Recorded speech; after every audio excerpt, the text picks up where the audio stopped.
ಘೋರವಾದ ವಿಪತ್ತನ್ನ ದಮನ ಮಾಡ್ತಾನೆ ಆ ಪರಮಾತ್ಮ. ಗೋವಿಂದ, ನಾರಾಯಣ, ಶ್ರೀಹರಿ, ವಾಸುದೇವ, ಶಿವ, ಮನೆದೇವರು, ಕೋಣಮಾರಮ್ಮ. ನೋಡಿ, ಇಲ್ಲಿ ನೆಲೆಗೊಂಡಿರ್ತಕ್ಕಂಥ ತಾಯಿ, ಆ ಜಗಜ್ಜನನಿ, ಇವರೆಲ್ಲರ ಜೊತೆಗೆ ತಾಯಿ ತಂದೆಯರ ಆಶೀರ್ವಾದವನ್ನು ಕೂಡ ಬೇಡಬೇಕಾಗಿದೆ. ಯಾಕೆಂದ್ರೆ ಇಂದಿನ ದಿನಮಾನಗಳಲ್ಲಿ ಆಯುಸ್ಸು ಯಾಕೋ ಮನುಷ್ಯನಿಗೆ ದಿನೇ ದಿನೇ ದಿನೇ ದಿನೇ ಕಡಿಮೆ ಆಗ್ತಾ ಹೋಗ್ತಾ ಇದೆ. ಯಾಕೆಂದ್ರೆ ಸಂಪೂರ್ಣವಾಗಿ ಯಾರು ಕೂಡ 100 ವರ್ಷ ಆಯುಸ್ಸನ್ನ ಪೂರೈಸ್ತಾ ಇಲ್ಲ. ಹಲವಾರು ಕಾರಣಗಳು. ಏನೇನು ಕಾರಣ? ಹಾರ್ಟ್ ಅಟ್ಯಾಕ್ ಆಯ್ತಂತೆ, ಲೋ ಬಿ ಪಿ ಆಯ್ತಂತೆ, ಕ್ಯಾನ್ಸರ್ ಇತ್ತಂತೆ, ಆಕ್ಸಿಡೆಂಟ್ ಆಯ್ತಂತೆ, ನೆಣಾಕೊಂಡಂತೆ, ಏನೋ ರೋಗ ಇತ್ತಂತೆ, ಹುಷಾರಿರ್ಲಿಲ್ವಂತೆ, ಜ್ವರ ಬಂತಂತೆ, ಚೆನ್ನಾಗಿದ್ದಂಗ್ಲೇ ಸತ್ತೋದ, ಸುಮಾರು ಕಾರಣಗಳನ್ನು ಹೇಳ್ತೀವಿ. ಆದ್ರೆ ಬರುವಾಗ್ಲೇ ಆ ಪರಮಾತ್ಮ ನಮಗ್ ಬರೆದು ಕಳಿಸಿರ್ತಾನೆ, ಇಷ್ಟು ದಿನ ಮಾತ್ರ ನೀನು ಕೂಲಿ ಕೆಲಸಕ್ಕೆ ಇಲ್ಲಿ ಭೂಲೋಕಕ್ಕೆ ಹೋಗ್ತಾ ಇದೆಯಪ್ಪ, ಇಂಥ ದಿನ ಮತ್ತೆ ನನ್ನ ಮನೆಗೆ ವಾಪಸ್ ಬರ್ಬೇಕು, ನೀನು ಏನು ಸಂಪಾದನೆ ಮಾಡ್ಕೊಂಡ್ ಬರ್ತಾ ಇದೀಯ ಅಂತ ಮುಖ್ಯ, ಬಹಳ ಮುಖ್ಯ. ಇಲ್ಲಿ ಬಂದಿದ್ದೀವಿ, ಇಲ್ಲಿ ಮೇಲು ಕೀಳು, ಬಡವ ಬಲ್ಲಿದ, ಆ ಧರ್ಮ ಈ ಧರ್ಮ, ಆ ಜಾತಿ ಈ ಜಾತಿ ಅನ್ನೋದ್ರ ಬದಲಾಗಿ ಮನುಷ್ಯತ್ವಕ್ಕೆ ಮೊದಲು ಬೆಲೆ ಕೊಡಬೇಕು ಅಂತ ಆ ಪರಮಾತ್ಮನ ಇಚ್ಛೆ. ಮನುಷ್ಯರಾಗಿ ಬದುಕಬೇಕು, ಕಷ್ಟದಲ್ಲಿರೋರನ್ನ ಕೈ ಹಿಡಿಬೇಕು, ಹಸಿವಾಗಿ ಬಂದವರಿಗೆ ಅನ್ನ ಹಾಕಬೇಕು, ದಣಿವಾಗಿ ಬಂದವರಿಗೆ ಒಂಚೂರು ನೀರು ಕೊಡಬೇಕು. ಇದೇ ಮನುಷ್ಯತ್ವದ ಧರ್ಮ. ಆ ಧರ್ಮವನ್ನೇ ಇಲ್ಲಿ ಸಂಪಾದನೆ ಮಾಡುವಂತ ಭಗವಂತ ಇಲ್ಲಿ ಕಳಿಸಿದ್ದಾನೆ. ಆದ್ರೆ ಸಾವು ಬಂದಾಗ ಯಾರನ್ನು ಬಿಡೋದಿಲ್ವಂತೆ ನೋಡಿ. ಆ ಸಮಯ ಬಂದಾಗ ಏನಾದ್ರೂ ಒಂದು ರೂಪದಲ್ಲಿ ಅವನು ಕರ್ಕೊಂಡು ಹೋಗ್ಬಿಡ್ತಾನಂತೆ. ಯಾರೋ ಒಬ್ಬ ಬಹಳ ಗಂಭೀರವಾಗಿ ಕೇಳಿಸ್ಕೊಳ್ಳಿ ಕಥೆಯನ್ನ. ಅಂದ್ರೆ ಏನೋ ಅಂತಾರೆ, ಮನೇಲಿ ಒಂಚೂರು ಅಯ್ಯೋ ಆಸ್ಪತ್ರೆ ಕರ್ಕೊಂಡು ಹೋಗಿದ್ರೆ ಉಳ್ಕೊಬಿಡ್ತಿದ್ದ, ಅಯ್ಯೋ ಕಾರ್ ಸಿಕ್ಕಿದ್ರೆ ಉಳ್ಕೊಬಿಡ್ತಿದ್ದ, ಡಾಕ್ಟರ್ ಒಂದ್ಗಳಿಗೆ ಮುಂಚಿತವಾಗಿ ಬಂದಿದ್ರೆ ಉಳ್ಕೊಂಡ್ಬಿಡ್ತಿದ್ದ, ಹಾಗೆ ಹೀಗೆ ಅಂತೇಳಿ ನಮ್ಮ ಭ್ರಮೆಗೆ ನಾವು ಮಾತಾಡ್ಕೊಳ್ತೀವಿ, ನಮ್ಮ ಏನೋ ಒಂದು ಮಾತಿಗೆ ಮಾತಾಡ್ಕೊಳ್ತೀವಿ. ಆದ್ರೆ ಸಾವು ಬಂದ ಮೇಲೆ ಅದನ್ನು ತಪ್ಪಿಸೋದಕ್ಕೆ ಯಾರ ಕೈಯಿಂದನೂ ಸಾಧ್ಯವಿಲ್ಲ. ಎಲ್ಲ ದೊಡ್ಡ ದೊಡ್ಡ ಗುರುಗಳು, ವಿದ್ವಾಂಸರು, ಯೋಗಿಗಳು ಎಲ್ಲ ಹೇಳ್ತಾರೆ, ಅವರು ಕೂಡ ಸಾವನ್ನ ಗೆಲ್ಲಿಕ್ ಆಗೋದಿಲ್ಲ. ಆಯುಸ್ಸು ತುಂಬಿದ ಮೇಲೆ ಅವರು ಕೂಡ ಹೋಗ್ಲೇಬೇಕು. ಒಂದ್ ಸಾರಿ ಇಗ್ಲೂರ್ ಅಂತ ಊರಲ್ಲಿ ಒಂದು ಹುಡುಗ ರಾತ್ರಿ ವೇಳೆಯಲ್ಲಿ ಮಲಗಿದ್ದಂತ ಸಂದರ್ಭದಲ್ಲಿ ಕನಸಲ್ಲಿ ಯಮಧರ್ಮ ಬಂದ. ಕನಸಲ್ಲಿ ಯಮಧರ್ಮ ಬಂದ. ಆ ಹುಡುಗನಿಗೆ ಹೇಳ್ದ, ನಾಳೆ ಒಂದೇ ದಿನ ನಿನಗೆ ಆಯುಸ್ಸು, ನಿನ್ನ ಆಯುಸ್ಸು ಮುಗಿದೋಗಿದೆ, 12 ಗಂಟೆಗೆ ನಾನು ಬಂದು ನಿನ್ನ ಕರ್ಕೊಂಡು ಹೋಗ್ತೀನಪ್ಪ ಅಂದ್ಬಿಟ್ಟ ಯಮಧರ್ಮರಾಯ. ಅವ್ವ ಕೇಳಿಸ್ಕೊಳ್ಳಿ, ಆ ಹುಡುಗ ಬೆಳಿಗ್ಗೆ ಎದ್ದ, ಎಲ್ಲರಿಗೂ ಹೇಳ್ಕೊಂಬಂದ, ನಾನ್ ಸತ್ತೋಗ್ತೀನಿ. ಕನಸಲ್ಲಿ ಯಮ ಹಿಂಗೆ ಹೇಳ್ಬಿಟ್ಟವನೆ, ನಾನ್ ಸತ್ತೋಗ್ತೀನಿ, ನಾನ್ ಸತ್ತೋಗ್ಲ. ಸುಮ್ನಿರ್ಲಾ, ಎಲ್ಲೋ ಹೆಚ್ಚಾಗಿ ಎಣ್ಣೆ ಕುಡ್ದು ಬಿಟ್ಟಿದೀಯ ನೀನು, ಹಂಗ ಆಡ್ತಾ ಇದೀಯ ನೀನು, ಸುಮ್ನಿರೋ ಅಂದ್ರು. 11:50 ಸರಿಯಾಗಿ ಯಮಧರ್ಮ ಬಂದ. ಕ್ವಾಣನ ಮೇಲೆ ಚಿತ್ರಗುಪ್ತ, ಯಮಧರ್ಮ ಇಬ್ರು ಬಂದ್ರು ಫೈಲ್ ಇಟ್ಕೊಂಡು. ಏನ್ ಫೈಲು? ಇವತ್ತು ಯಾರ್ಯಾರನ್ನ ಕರ್ಕೊಂಡು ಹೋಗ್ಬೇಕು ಅಂತ ಫೈಲ್ ಅದು. ಮೊದಲನೇದಾಗಿ ಈ ಇಗ್ಲೂರಲ್ಲಿ ಇದ್ನಲ್ಲ ಹುಡುಗ, ಅವನ ಹೆಸರೇ ಅದೇ, ಮೇಲ್ಗಡೆ ಅವನ ಹೆಸರೇ ಬರ್ತದೆ, ಫೈಲು ಅವಂದೇ ಮುಂದಾಗದೆ. ಆ ಹುಡುಗನಿಗೆ ಹೇಳ್ದ, ನೋಡಪ್ಪ ಫೈಲು ನಿಂದೇ ಇದೆ, ಮೊದಲನೇ ಹೆಸರು ನೀನೇ, ಈಗ 12 ಗಂಟೆಗೆ ನೀನು ನಿನ್ನ ಜೀವ ಹೋಗುತ್ತೆ, ನೀನು ಶವವಾಗ್ತೀಯ, ನಾನು ಕರ್ಕೊಂಡು ಹೋಗ್ತೀನಿ. ಇನ್ನೂ 10 ನಿಮಿಷ ಆದಿಲ್ವಾ ಸ್ವಾಮಿ ಎಂದ ಹುಡುಗ. ಯಮಧರ್ಮರಾಯನ್ಗೆ ಹೇಳ್ದ, ಸ್ವಾಮಿ ಆ ಕ್ವಾಣನ ಹಿಡಿದು ಕಟ್ಟಾಕೆ ತೆಂಗಿನ ಮರಕ್ಕೆ ಒಂದಿಡಿ ಹುಲ್ಲಾಕುಮ, ಪಾಪ ಅಲ್ಲಿಂದ ಸಾಕಾಗಿ ಬಂದದೆ, ಮೇಯ್ತಾ ಇರ್ಲಿ. ನಮ್ಮ ಇಗ್ಲೂರಲ್ಲಿ ತಿಂಡಿ ತಿಂದಿದ್ದೀರಿ ಸ್ವಾಮಿ ನೀವು? ಇಡ್ಲಿಯ ಹೆಂಗ್ ಮಾಡ್ತಾರೆ ಅಂದ್ರೆ ಬಾಯ್ಲಿಟ್ಲೆ ಬಾಯ್ಲಿ ಕರ್ಗೋಯ್ತದ ಸ್ವಾಮಿ. ಚಟ್ನಿ ನೋಡ್ಬೇಕು, ಕೆಂಪು ಚಟ್ನಿ. ಟೀ ಮಾಡ್ತಾರೆ, ಆಹಾ ಆನಂದ ಸ್ವಾಮಿ. ಬೋಂಡ ಮಾಡ್ತಾರೆ, ಸೂಪರ್ ಸ್ವಾಮಿ. ಯಮಧರ್ಮರಾಯ, ನನಗೂ ಒಟ್ಟಸ್ಬಿಟ್ಟದೆ ಮಗ, ನಿಮ್ಮ ಊರಲ್ಲಿ ಯಾವ ಹೋಟ್ಲು ತೋರಿಸು ಅಂದ್ಬಿಟ್ಟು ಹೋಟ್ಲ್ ಹತ್ರಕ್ಕೆ ಹೋದ್ರು. ಎಮ್ಮೆ ಇಲ್ಲಿ ತೆಂಗಿನ ಮರ ಕಟ್ಟಾಕ್ಬಿಟ್ಟು ಹುಲ್ಲಾಕ್ಬಿಟ್ಟು.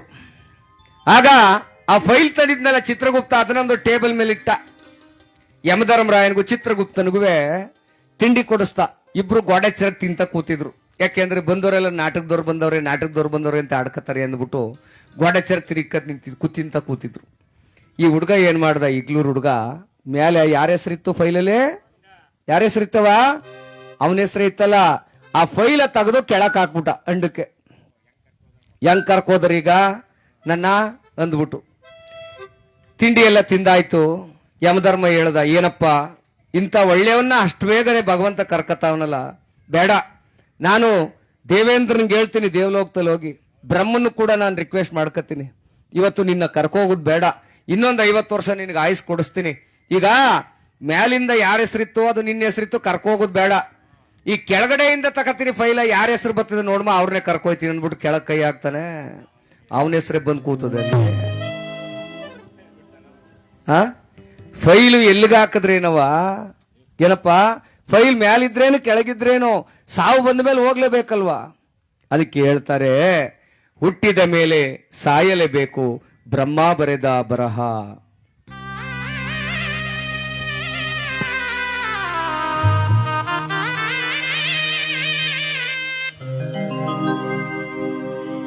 ಧರೆಯಲ್ಲಿ ಹುಟ್ಟಿದ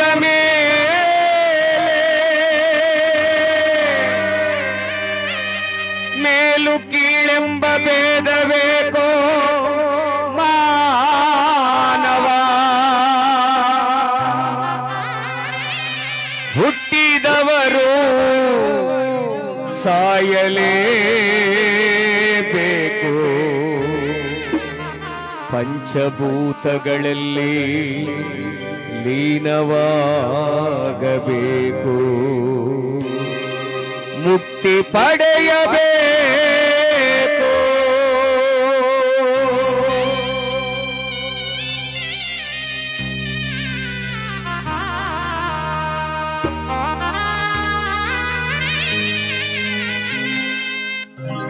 ಹುಟ್ಟಿದ ಮೇಲೆ ಹುಟ್ಟಿದ ಮೇಲೆ ಹುಟ್ಟಿದ ಮೇಲೆ ಸಾಯಲೇಬೇಕು, ಬ್ರಹ್ಮ ಬರೆದ ಬರಹ.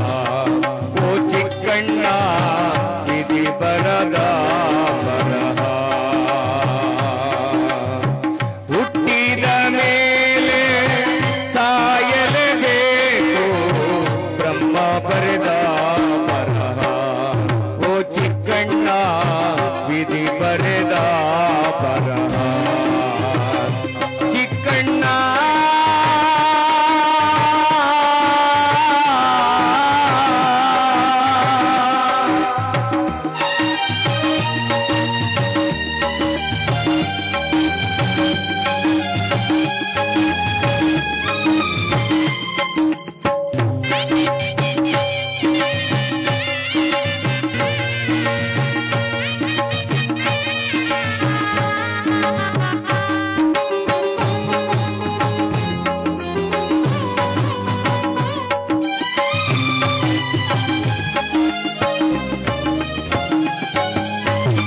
ಊರಿಗೆ ಒಳ್ಳೆವರು, ನಾಡಿಗೆ ಒಳ್ಳೆವರು, ಚಿಕ್ಕಣ್ಣ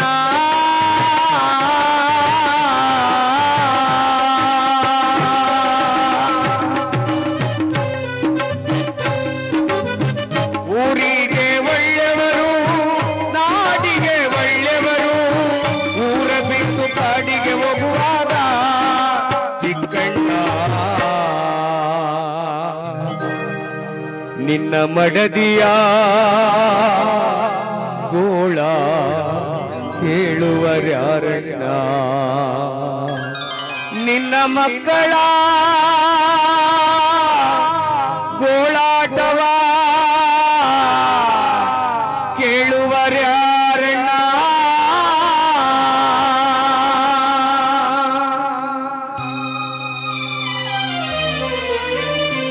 ಹುಟ್ಟಿದ ಮೇಲೆ ಸಾಯಲೇಬೇಕು, ಬ್ರಹ್ಮ ಬರೆದ ಬರಹ.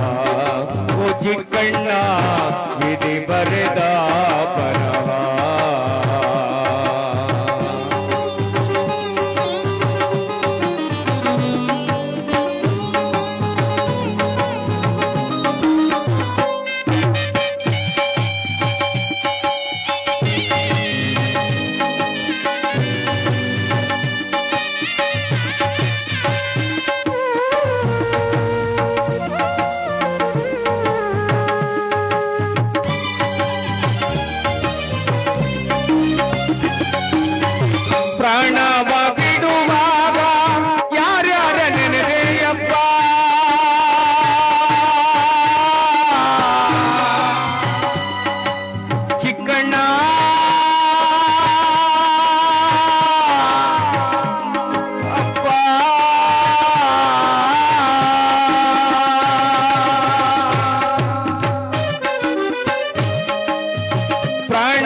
ಮತ್ತೆ ಬಾರದೆ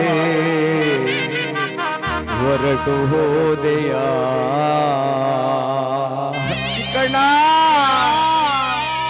ಹುಟ್ಟಿದ ಮೇಲೆ ಹುಟ್ಟಿದ ಮೇಲೆ ಹುಟ್ಟಿದ ಮೇಲೆ ಸಾಯಲೇಬೇಕು ಬ್ರಹ್ಮ ಬರೆದ ಬರಹ ಚಿಕ್ಕಣ್ಣ ವಿಧಿ ಬರೆದ ಬರಹ ಓ ಚಿಕ್ಕಣ್ಣ